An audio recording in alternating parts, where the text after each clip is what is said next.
जय हिंद एवरीवन। चलिए आज सीखते हैं एवर के यूसेस को, कि एवर को सेंटेंस में किस तरीके से हम यूज़ कर सकते हैं।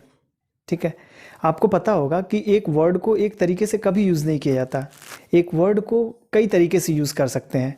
तो मैं बार बार आपसे कहता हूं कि अगर आप एक वर्ड के यूसेस पे कमांड आप कर चुके हैं तो उनके दूसरे यूसेस को भी देखने की कोशिश करिए। ठीक, एवर जो यूज़ करते हैं हम सेंटेंस में वो एडवर्ब की तरह यूज़ करते हैं। और एडवर्ब होता क्या है आपको पता होगा। एडवर्ब ऐसे वर्ड होते हैं जो वर्ब को मॉडिफाई करते हैं। एडवर्ब एक ऐसा टॉपिक है, या एडवर्ब एक ऐसे, आपने देखा होगा, आपने पढ़ा होगा तो ये चीज़ देखा भी होगा कि एडवर्ब की पोजीशन एक जगह स्थिर नहीं होती। एडवर्ब बिगनिंग में भी आता है, एडवर्ब मिड में भी आता है, एडवर्ब एंड में भी आता है। तो अलग अलग एडवर्ब की क्वालिटी होती है, उसके अलग अलग तरीके होते हैं उनको यूज़ करने के। तो कौन सा एडवर्ब कहाँ पे यूज़ किया जाता है ये चीज़ आपको पता होगा। नहीं जानते होंगे तो हम डिस्कस कर लेंगे किसी वीडियो में। ठीक है, तो हम मान के चल रहे हैं कि यहाँ पे एडवर्ब जो होगा वो वर्ब को मॉडिफाई करने के लिए यूज़ किया जाता है। ठीक है, अच्छा एक चीज़ ये भी होता है कि जिस वर्ड को एडवर्ब मॉडिफाई करता है उस वर्ड के बहुत ही नज़दीक ही आता है। ठीक है, यानी कि अगर एडजेक्टिव को मॉडिफाई करना हुआ तो एडवर्ब उसके पहले आता है। ठीक, फिर उसके बाद से आप देखेंगे कुछ एडवर्ब ऐसे होते हैं जिनको हम टू बी वर्ब के बाद यूज़ करते हैं। ठीक, तो यहाँ पे देखेंगे तो चीज़ें, पोजीशन भी आपको समझ में आ जाएगी, और इवन एवर का मतलब क्या होता है ये भी चीज़ें आपको समझ में आ जाएंगी। एवर का मतलब आप जानते हैं कभी।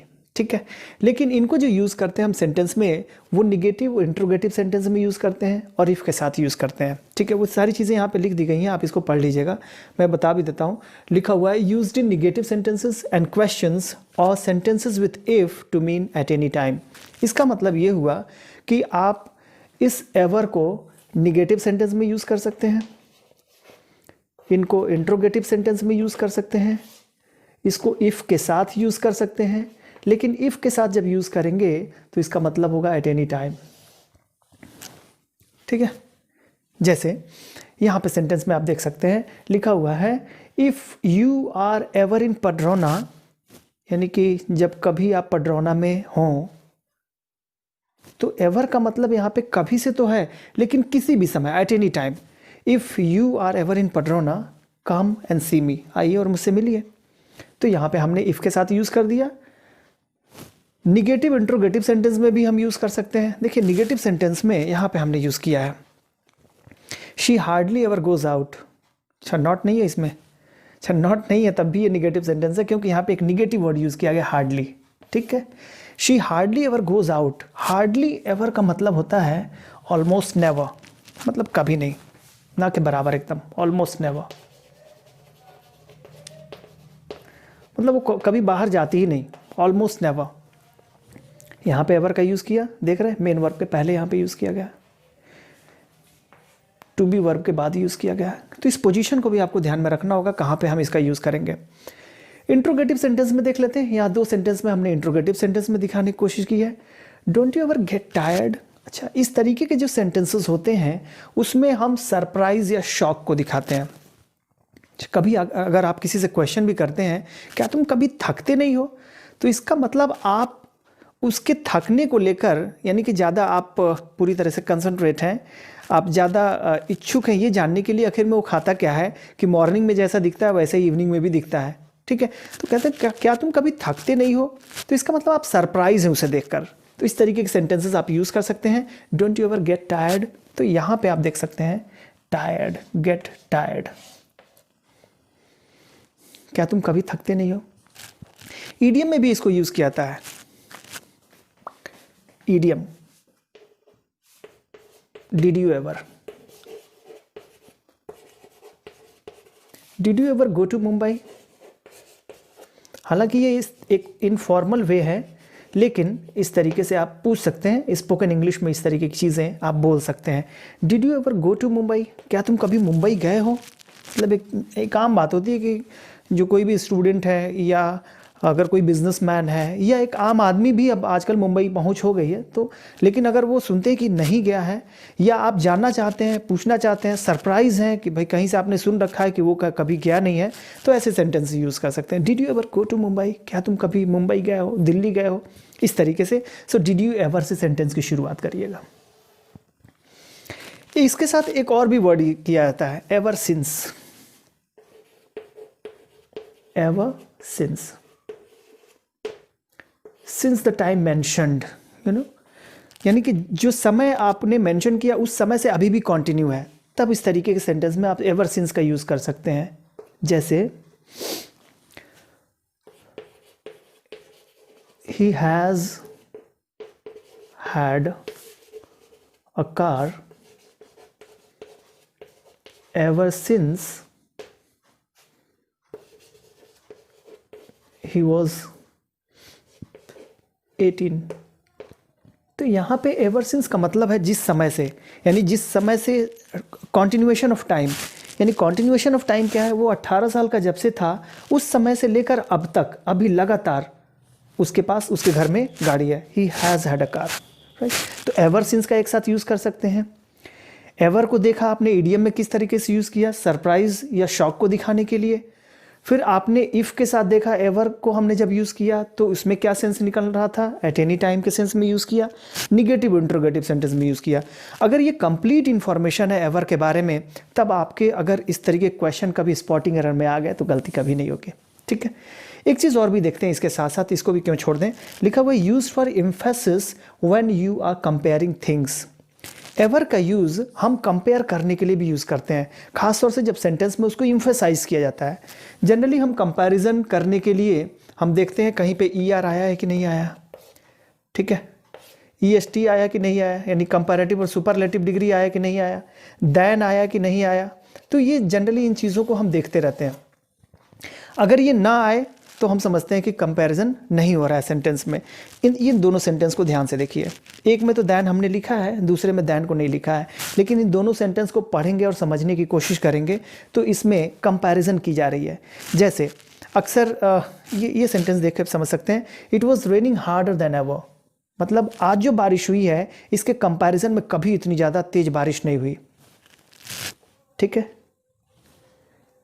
It was raining harder than ever, ever कभी, इसके पहले कभी बारिश नहीं हुई, यानी कि आज की सिचुएशन में और पहले की सिचुएशन में कंपेयर कर रहे हैं, ठीक। एवर हम अंत में इसलिए यूज कर रहे हैं, वी आर इम्फेसाइजिंग, ठीक। तो इम्फेसाइज करने के लिए हम इस तरीके से सेंटेंस में लास्ट में यूज कर देते हैं। It's my best ever score, आप इसको ऐसे भी लिख सकते हैं, it's my best score ever, ऐसे, यानी आज का जो स्कोर है वो मेरा बेस्ट स्कोर है। इसके पहले का जो स्कोर था इसके कंपैरिजन में, यानी कि इसके पहले के कंपैरिजन में जो स्कोर था और आज जो मेरा स्कोर है, तो आज का स्कोर मेरा बेस्ट है, इसके पहले का स्कोर बेस्ट मेरा नहीं था। तो आपने कंप्लीट इंफॉर्मेशन एवर के बारे में देखी, ठीक है। आई होप ये चीज़ें समझ में आ गई होंगी। इसके बाद चलते हैं, हम लोग देखते हैं इवन को सेंटेंस में कैसे यूज़ करते हैं। इवन को भी हम एक एडवर्ब के रूप में यूज़ करते हैं, लेकिन इसको दो और तरीके से यूज़ किया जा सकता है, एडजेक्टिव की तरह भी और वर्ब की तरह भी, ठीक है। तो पहले हम एडवर्ब की तरह यूसेस देख लें, फिर उसके बाद से इवन तो बिल्कुल आसान है, एडजेक्टिव की तरह कैसे यूज़ होगा। आपको एडजेक्टिव पता होगा कि एडजेक्टिव जब हम यूज़ करते हैं सेंटेंस में तो वो किसी नाउन या प्रोनाउन को मॉडिफाई करने के लिए यूज़ किया जाता है। जैसे अगर मैं यूज़ करूँ इवन सरफेस, तो इवन सरफेस का मतलब क्या होगा, इवन सरफेस का मतलब होगा ऊबड़ खाबड़ नहीं है, बिल्कुल समतल है इवन सरफेस, ठीक है। अगर मैं बात करूँ इवन टेम्परेचर की, इवन टेम्परेचर, तो ये जो इवन टेम्परेचर का मतलब एक जैसा टेम्परेचर, राइट। तो यहाँ पे इवन जो यूज़ हो रहा है वो एडजेक्टिव की तरह यूज़ हो रहा है। तो एडजेक्टिव की तरह यूज़ करना बिल्कुल आसान है, वो सेंटेंस में आएगा तो आपको पकड़ में भी आ जाएगा कि यहाँ पे एडजेक्टिव की तरह यूज़ हो रहा है। एडवर्ब की तरह हम सेंटेंस में जब यूज़ करते हैं तो इसको हम कई सेंस में यूज़ करते हैं, लेकिन एक दो सेंस में आपको बता देता हूँ, आगे की पढ़ाई आप खुद से कर ले जाएंगे। जब एक बार आपको पता चल जाएगा कि इसको कई तरीके से यूज़ किया जाता है, तो आपको जहाँ पे जिस तरीके के यूसेस चाहिए होंगी वो आप डिक्शनरी से देख के चेक कर सकते हैं। देखिए, इवन यूज़ करते हैं समथिंग अनएक्सपेक्टेड और सरप्राइजिंग के सेंस में, यानी कोई चीज़ अनएक्सपेक्टेड हो या कोई चीज़ सरप्राइजिंग हो, उसके सेंस में आप यूज़ कर सकते हैं, ठीक है। जैसे सेंटेंस से समझिए, लिखा हुआ it was cold here even in summer.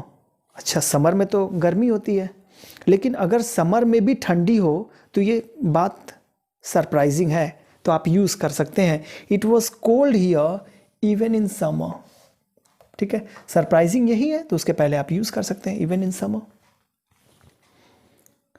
यहाँ पे देखें, even a child can understand the uses of even, even the child, यहाँ तक कि चाइल्ड भी एक समझ सकता है इवन को कैसे सेंटेंस में यूज़ कर सकते हैं। तो आप तो यंग हैं, आप तो समझ सकते ही हैं। तो इवन यहाँ पे सरप्राइज दिखाने के लिए हम यूज़ कर रहे हैं इवन, ठीक है। Even I can learn the uses of even, ठीक है। I can understand the uses of even, जब मैं समझ सकता हूँ तो आप क्या है, आप तो समझ ही सकते हैं।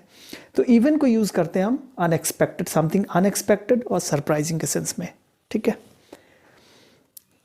यहाँ पे देख सकते हैं लिखा हुआ she did not even call to say she was not coming. जैसे कोई अगर आपका डियर वन जब आपको छोड़कर जाता है क्या मतलब आपसे मिला और गया, तो आपकी एक्सपेक्टेशन ये रहती है कि वो जाएगा तो एक बार कॉल बैक ज़रूर करेगा कि बताने के लिए भाई मैं पहुंच गया। लेकिन अगर वो कॉल बैक आपको ना करे तो आपको एक्सपेक्टेशन थी वो कॉल बैक आएगी, लेकिन अगर वो कॉल बैक ना आए तो आप समझेंगे यार देखो ना गया और वो कॉल बैक भी नहीं किया, ठीक है। तो आप अगर इसको बताना हो तो कैसे बताएंगे, she did not even call to say, आप ऐसे भी लिख सकते थे she did not call to say she was not coming. लेकिन चूंकि अनएक्सपेक्टेड था, एक्सपेक्टेशन थी कि कॉल आएगी, लेकिन वो एक्सपेक्टेशन आपकी खरी नहीं उतरी, तो आप यूज़ कर सकते हैं she did not even call तक नहीं किया उसने, ये कहने के लिए शी वॉज नॉट कमिंग कि वो नहीं आ रही है, ठीक है। तो इस तरीके से जहाँ कहीं भी किसी वर्ब को मॉडिफाई करना हो उसके पहले आप यूज़ कर सकते हैं इवन को, क्या दिखाने के लिए, अनएक्सपेक्टेड या सरप्राइजिंग के सेंस में, ठीक है। दूसरा जो इसको यूज़ कर सकते हैं जब आप कंपेयर करते हैं, इसके पहले भी हम लोग जो यूज़ किया था एवर के यूसेस हम लोगों ने देखे थे, उसमें भी हम लोगों ने देखा था, इसमें भी हम इवन के यूसेस में भी देख रहे हैं। Used when we are comparing things to make the comparison stronger, यानी कंपैरिजन को स्ट्रॉन्गर करने के लिए वैसे भी यूज़ कर सकते हैं, बिना एवर के भी इवन के भी यूज़ कर सकते हैं, लेकिन अगर कंपैरिजन को स्ट्रॉन्गर आपको दिखाना हो तो आप इवन का यूज़ कर सकते हैं। जैसे you know even less about it than I do, you know even less, आप ऐसे भी लिख सकते थे you know less about it than I do, लेकिन चूंकि कंपैरिजन को और ज़्यादा स्ट्रॉन्गर आपको दिखाना है, ठीक है, जितना मैं जानता हूँ उतना तुम नहीं जानते, you know even less about it than I do, ठीक है। नाउ इस सेंटेंस में देख सकते हैं she is even more intelligent than her sister, आप इस सेंटेंस को इवन के बगैर भी लिख सकते थे, लेकिन वो एक जनरल कंपैरिजन हो जाता। इस जनरल कंपैरिजन को आप एम्फेसाइज कर रहे हैं, स्ट्रॉन्ग कंपैरिजन को दिखा रहे हैं, तो आप कह सकते हैं she is even more intelligent than her sister, वो अपनी बहन से ज़्यादा इंटेलिजेंट है, ठीक है। तो इस तरीके से आपने इवन को एक कंपैरिजन में और ज़्यादा एम्फेसिस करने के लिए आपने यूज़ किया, और दूसरा अनएक्सपेक्टेड या सरप्राइजिंग के सेंस में यूज़ किया।